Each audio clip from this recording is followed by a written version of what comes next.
Amigos de Entre Voces, el programa Entrevistas de RTV. Estamos hoy con Jorge Nieto Montesinos, la cabeza de lista por Lima de Victoria Nacional, la agrupación en la que George Forsyth es el candidato presidencial. Vamos a conversar con el señor Nieto Montesinos sobre la campaña, por supuesto. Bienvenido, señor Nieto, gracias por aceptar la invitación. Gracias por la invitación, más bien. El candidato George Forsyth ha acuñado este término de la mismocracia. ¿A qué exactamente hace referencia con ella, o a qué pretende hacer referencia con ella? Bueno, veo que la propia Real Academia Española de la Lengua ha incluido el término en alguna de sus contestaciones. Se trata simplemente de una manera de resumir lo que él plantea como una oposición entre el establecimiento político usual y una alternativa de cambio. Ese es el objetivo fundamental. Creo que suelen en las campañas hacerse este tipo de diferencias, se llaman de distintas formas en todo caso. Ahora, sin embargo, usted mismo no es parte de esa mismocracia. Por ejemplo, fue ministro Pedro Pablo Kuczynski. ¿Se considera parte de la mismocracia o no? Bueno, en todo caso es una pregunta que habría que hacérsela a George, pero si me ha invitado a ser parte de su lista parlamentaria en el número 1 por Lima, me imagino que considera que no. ¿Y usted cómo se considera? Yo soy un político que hace política en función de su país. He estado efectivamente en el gobierno de Pedro Pablo Kuczynski. Muchos me criticaron, como siempre, mis amigos de la vieja militancia de la izquierda, pero conforme ha pasado el tiempo y he hecho la gestión que hice en cultura y en defensa, es claro que mi decisión fue adecuada y yo solamente tengo por el presidente Kuczynski el sentimiento de gratitud. Ahora, Victoria Nacional, un partido al que se le ha dado un barniz para tratar de presentarlo como algo nuevo, ¿no es parte también de esta mismocracia? Bueno, claramente no. Victoria Nacional es nuevo.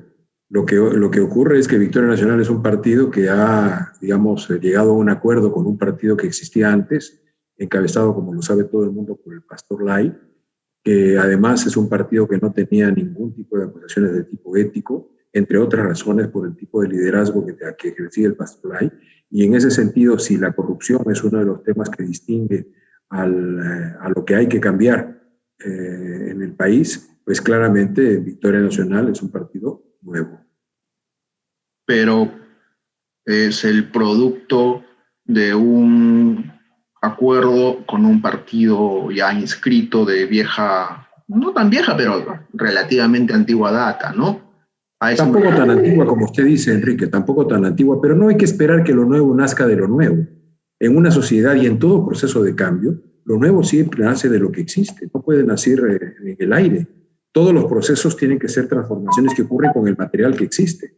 Pretender una cosa diferente es algo que no tiene mucho asidero en la realidad. De modo que Victoria Nacional es un partido nuevo que tiene un origen en un pacto que ha hecho con un partido que se ha renovado y que tampoco es tan viejo, no es el APRA, no tiene 90 y tantos años de historia. No. Tampoco tendría nada de malo, tuvieron 90 años. No, en absoluto, al contrario. Además, en el caso de la vieja APRA, aquella que fundó ella de la Torre y que tuvo gestas gloriosas hace varias décadas de la República, hay una tradición y hay un pueblo aprista por el cual yo solamente tengo respeto. Ajá. Yo quisiera hacerle esta pregunta al candidato Forsyth, pero se la haré a usted. Él no terminó su mandato como alcalde de La Victoria. En realidad dejó a los vecinos de ese distrito, digamos, colgados. Esos vecinos confiaron en él. Le dieron su voto por 4 años de gestión, no por 2 años. ¿Eso no es también ser parte de la mismocracia? Bueno, él tomó decisiones en un contexto determinado. Yo la verdad es que no podría explicarle las decisiones que él tomó en ese contexto determinado porque no estoy en su pellejo. Pero son decisiones que un político tiene que tomar. Un político toma decisiones en circunstancias dadas. No es el mundo ideal. No exijamos ideales que no existen. La realidad es la realidad. Y lo primero que tenemos que hacer es reconocerla. Si no reconocemos la potencia de la realidad, nunca la vamos a cambiar. Entonces se lo pregunto directamente a usted. Si a usted lo hubiesen elegido alcalde de algún distrito, el que sea, ¿hubiese acabado su gestión o hubiese renunciado para postular un cargo de mayor jerarquía, digamos, para ser congresista? Si no fuera una especulación, la contestaría. No he sido elegido en alcalde en ningún distrito, de modo que no me voy a poner en esa situación. La principal propuesta electoral de Victoria Nacional, usted me corregirá, o una de las más importantes en todo caso, es la que tiene que ver con la lucha contra la corrupción. Para eso se ha propuesto incorporar en la Constitución un capítulo anticorrupción. Pensar que así desaparecerá la corrupción no equivale a decir, por ejemplo, que todos tendremos una casa propia si la Constitución garantiza el derecho a la vivienda. Podríamos pensar eso si interpretamos la propuesta de una manera ingenua. Pero si la pensamos como está planteada, no. ¿De qué se trata? no solamente de declarar a la corrupción como un delito imprescriptible, de modo que los corruptos sean finalmente sancionados, tarde el tiempo que tarde, sino sobre todo establecer un sistema de lucha contra la corrupción. Hoy día tenemos en el país, tenemos iniciativas de lucha contra la corrupción que están colocadas en la Presidencia de la República, tenemos organismos dedicados a la lucha contra la corrupción que están localizados en la Presidencia del Consejo de Ministros. Cada ministerio tiene dependencias dedicadas específicamente a ese tema. El Poder Judicial tiene instancias especializadas en materia de lucha contra la corrupción, tanto en la Judicatura como en la Fiscalía, y al mismo tiempo hay organismos autónomos en la Constitución como la Contraloría e incluso el propio Tribunal Constitucional que tienen aspectos fundamentales de lucha contra la corrupción, amén de iniciativas que existen en la sociedad, tanto en el mundo empresarial como en la sociedad civil organizada, las ONGs, para decirlo con precisión. Pese a que tenemos una casamata de instituciones dedicadas a la lucha contra la corrupción goza de muy buena salud. Algo estamos haciendo mal para que las cosas no estén funcionando. Y por tanto se trata de ordenar ese conjunto de instituciones, construir un sistema bajo 3 premisas. La primera, el presidente, la máxima autoridad, tiene que estar profundamente comprometido en la lucha contra la corrupción. La segunda, tiene que haber una instancia autónoma e independiente dedicada a combatir la corrupción, no solo la del pasado, sino la que puede estar ocurriendo durante la gestión en curso. Por tanto, independiente y autónomo del gobierno, de modo que pueda también controlar al gobierno bajo el cual está desarrollando su trabajo. Y en tercer lugar, empujar, impulsar la participación ciudadana en la lucha contra la corrupción. Ok, pero si usted mira las experiencias exitosas en el mundo en luchar contra la corrupción, estos 3 elementos han sido la constante. Entiendo, pero es que ninguno de esos 3 elementos que usted ha mencionado necesitan ser incluidos en un capítulo constitucional, digamos. Bueno, esa es una consideración que no comparto. Usted piensa que eso no se necesita, nosotros pensamos que sí se necesita. De acuerdo, pero ¿cuál sería la ventaja de incluirlo constitucionalmente si podrían funcionar sin serlo? Quiero decir. No, podrían, pero el hecho es que no ha funcionado. Una forma de enfrentar el asunto es encontrar una ruta también en la arquitectura constitucional, de modo que ese sistema tenga un peso constitucionalizado, que es diferente al que le da una ley. Ahora, una reforma constitucional supone 2 votaciones muy altas en el Congreso. Puede ser o una muy alta y un referéndum. Puede ser una iniciativa valiosa, de acuerdo, pero lo concreto es que la decisión final escapa de ustedes, sobre todo previendo que este Congreso va a ser bastante fragmentado, ¿no? 9 a 10 bancadas posiblemente. ¿Y qué ocurre si la iniciativa de incluir a la anticorrupción como capítulo constitucional no prospera? En realidad no se están adelantando a proponer algo así si ni siquiera saben qué tipo de coalición o qué tipo de congreso van a tener de ser gobierno. Enrique, las elecciones son para eso, para adelantar propuestas. ¿Cómo vaya a ser la correlación? Eso tiene que ver ya no solamente con la política anticorrupción o la posible erección de un capítulo anticorrupción en la Constitución, tiene que ver con el conjunto del gobierno. Porque el próximo gobierno, quien quiera que lo tenga, yo espero que sea el candidato de Victoria Nacional, pero quien quiera que llegue al gobierno, está obligado a construir una coalición parlamentaria de gobierno. Me explico. No una coalición en el Congreso que apoya al gobierno, una coalición parlamentaria que junto con el Ejecutivo gobierne, que asuma responsabilidades de gobierno. Si no hacemos eso, el próximo gobierno no va a tener la estabilidad que se necesita para poder ejecutar políticas, algunas de emergencia, urgentes, absolutamente indispensables, y otras de largo plazo. Cuando me habla de coalición parlamentaria de gobierno, me está hablando de una mayoría absoluta, por encima de los 65 integrantes. ¿En qué está pensando usted? Una coalición mayoritaria en el Congreso que le dé un soporte a la tarea de gobierno. Sí, estoy pensando en eso exactamente. Por lo menos más de 65 congresistas, digamos, para tener un bloque de mayoría absoluta. Por lo menos la mayoría simple, si no la mayoría calificada, pero por lo menos la mayoría simple que le dé estabilidad al gobierno, gobernabilidad y garantías para poder ejecutar un plan de gobierno. Ok, eso implica por lo menos negociar con 3 o 4 bancadas, por lo menos. ¿Ah? Eso implica, claro, eso implica hacer política, Enrique. Eso implica hacer política, y política de Estado. No politiquería, política de Estado. construir una coalición. Es una tarea que no hemos resuelto en el Perú, Enrique, en los últimos 199 años. Usted me dirá, bueno, pero ¿qué manera de proponerse algo que no se ha resuelto en la historia republicana? Sí, pues, es que tenemos que producir cambios y tenemos que hacer las tareas que no hemos hecho. A mí no me parece mala idea de tener una mayoría para gobernar.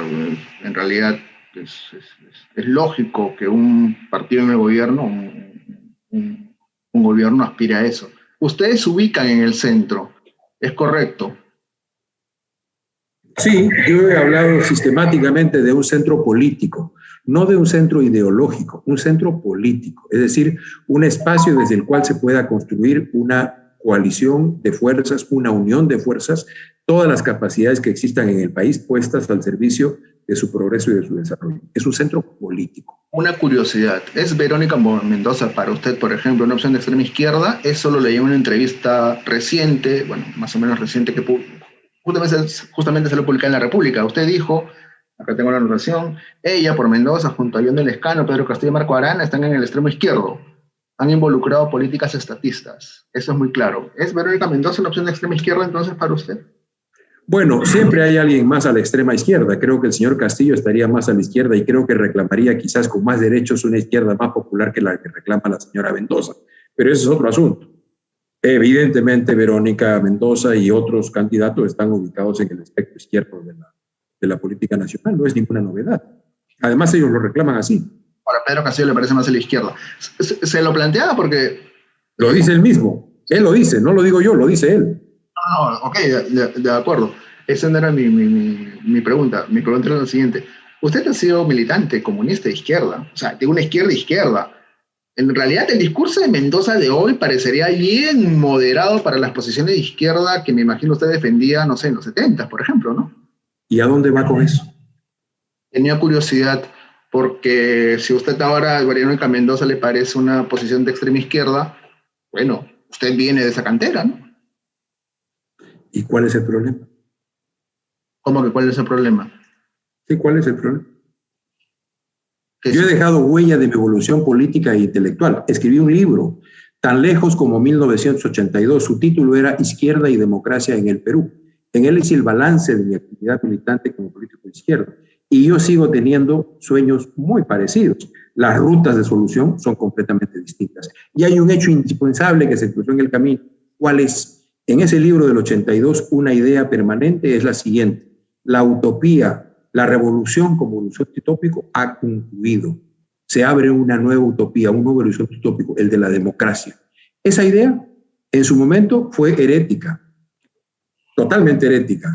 Hoy día parece ser sentido común, pero no lo es necesariamente, porque asumir la democracia como horizonte utópico supone asumir, por ejemplo, que los adversarios no son enemigos, son adversarios nada más, pero, y que todos estamos en el mismo barco. Entiendo, pero usted me está sugiriendo que las posiciones de Castillo, Mendoza, Lescano, ¿no son democráticas? No, lo que le estoy diciendo es que son posiciones de izquierda, ellos la reclaman, además lo reclaman con intensidad. En el caso de la señora Mendoza, hasta hace muy poco, cada vez que le mencionaban Venezuela, tartamudeaba. En el último tiempo ya como he comenzado a tomar distancia. En el caso del señor Castillo, la verdad es que no le he escuchado hablar nunca sobre Maduro o sobre el señor Chávez. Pero claramente ha habido una vacilación muy fuerte en materia de democracia. Yo miro lo que pasa en Venezuela y claramente yo no puedo estar del lado del señor Maduro, con toda claridad, hasta por mi vieja militancia de izquierda. Yo ingresé a la política como joven que protestaba contra un gobierno dictatorial, autoritario. Entiendo. ¿Es usted un converso? ¿Cómo se definiría usted? No soy un converso, no, para nada. Yo sigo pensando que la justicia social es fundamental, sigo pensando que la desigualdad es el gran problema que tiene el Perú, creo que tiene que ser incluida en la agenda política nacional, creo que el Estado debe ser la expresión del interés público, no de intereses corporativos capturando el Estado a través de la corrupción, y creo que tiene que haber salud pública, educación pública y seguridad pública de calidad. De modo que, converso, para nada. Lo que pasa es que cierta mirada de izquierda ve todo aquello que se mueve de esa manera, pero esa es esa mirada, nada más. Ok. ¿Quiénes están detrás del financiamiento de la campaña de ustedes? Yo entiendo que hay algunos financistas en la campaña me dicen que el señor Espinosa es uno de ellos, pero entiendo que hay otros, hay un señor Forsyth, que me imagino es pariente del señor Forsyth, y otros. Creo que se han hecho ya informaciones al jurado como lo exige el jurado. En el caso de mi campaña personal, claramente lo he hecho. ¿Cómo explica usted que se haya podido contener esta sangría de respaldo político al candidato Forsyth? Y yo creo que se ha detenido la caída, pero además de detenerse la caída, Enrique, está comenzando a haber un rebote. Y creo que tiene que ver con un ajuste en la manera en la cual el candidato estaba desarrollando su campaña. Es notorio que durante toda una primera parte él hizo una gira en las regiones del país tratando de tomar contacto con la gente, y luego en una segunda parte, cuando se vieron los datos de lo que estaba ocurriendo, él tuvo una presencia mucho más intensa en Lima y en medios de comunicación, y estuvo dando permanentemente entrevistas que había dejado de dar con tanta frecuencia y que ahora lo estaba haciendo para exponer sus puntos de vista, y al mismo tiempo ha participado en debates. El último debate en el que participó con 5 candidatos adicionales fue también una forma de ir colocando sus puntos de vista. No lo hizo nada mal, le fue muy bien, de modo que yo creo que tiene que ver con esta mayor presencia en medios que ha estado teniendo, colocando los puntos de vista de Victoria Nacional. Hubo un cambio importante en la estructura de la campaña también, ¿no? Con Renán Espinosa. Así es, Renán pasó a ser el coordinador, el jefe de la campaña, con orientaciones distintas también. Y en la campaña, ¿quién consideran que es el principal rival que tienen ustedes en estos momentos? Porque ustedes están en ese segundo pelotón que se está moviendo un poco casi en bloque, ¿cierto? De ese bloque, ¿quiénes consideran ustedes que son su principal rival? Uno puede tener distancias políticas de unos u otros, ¿no? En general, digamos, hay una distancia tanto hacia la derecha como hacia la izquierda. Pero yo creo que el principal rival en toda campaña es el esfuerzo propio por hacer las cosas mejor, llegar con más claridad con los mensajes, por encontrar las rutas para la conciencia y la voluntad ciudadana. Ok, un par de preguntas finales. Por buen tiempo se le cuestionó a George Forsyth que no estaba preparado, que no tenía buena preparación. Incluso se hacía hasta cierta mofa de su manera de hablar, de sus presentaciones frente al público. ¿Usted cree que han sido injustas esas críticas hacia él? ¿Usted lo ve a él como un líder político? Lo veo como un líder político que estoy participando en su campaña electoral como invitado en el número 1 por Lima. Y efectivamente, como usted dice, se hicieron una serie de críticas, quizás en su momento no las respondimos con la fuerza necesaria, y por tanto se fue dibujando una imagen que no es la que corresponde a la realidad. Cuando ha salido a dar entrevistas, cuando ha estado en los debates, cuando ha participado en contraste con otros candidatos, se ha visto claramente que está en la pelea, que tiene las capacidades y los talentos para poder estar en esa disputa, de modo que creo que esa imagen ya se está despejando. Usted está postulando al Congreso, pero usted, me imagino, tendrá aspiraciones dentro del Ejecutivo de ser gobierno George Forsyth, ¿correcto? Carpe diem, a cada día su afán. Hoy día estoy peleando por un lugar en el Congreso. Eso tiene concentradas todas mis energías y toda mi atención. Y no tengo nada hasta que la ciudadanía, con su voto en el ánfora, no lo decida, de modo que seguiré bregando, peleando, explicando, quemándome la cara como el día de hoy en una caravana larguísima, que sin embargo ha sido gozosa y feliz. Ok, y con esto acabo. ¿El Partido del Buen Gobierno en qué quedó su proyecto político? Hoy día, dentro de media hora, tenemos una Asamblea Nacional del Partido del Buen Gobierno para ver cómo estamos en el proceso de registro del partido, de construcción de comités provinciales y de afiliaciones. El proceso ha continuado, hemos estado desplegando todo nuestro esfuerzo y esa es nuestra tarea más importante, lograr que el Partido del Buen Gobierno lo obtenga su registro con los requisitos cumplidos en el Jurado Nacional de Elecciones y tenga pleno derecho a participar como cualquier otro partido político en la vida política nacional. En la Asamblea Nacional que tendremos el día de hoy vamos a hacer ese balance y creo que tenemos buenas noticias. Eso significa que el Partido de Buen Gobierno se podría inscribir. Se va a inscribir, no tenga duda. Se va a inscribir. Lo que iba era esto. ¿Usted garantiza que se quedaría los 5 años como parte de Victoria Nacional de ese congresista? Nosotros tenemos un pacto político. Ese pacto político tiene un contenido programático. Mientras el contenido programático sea el principal, por supuesto.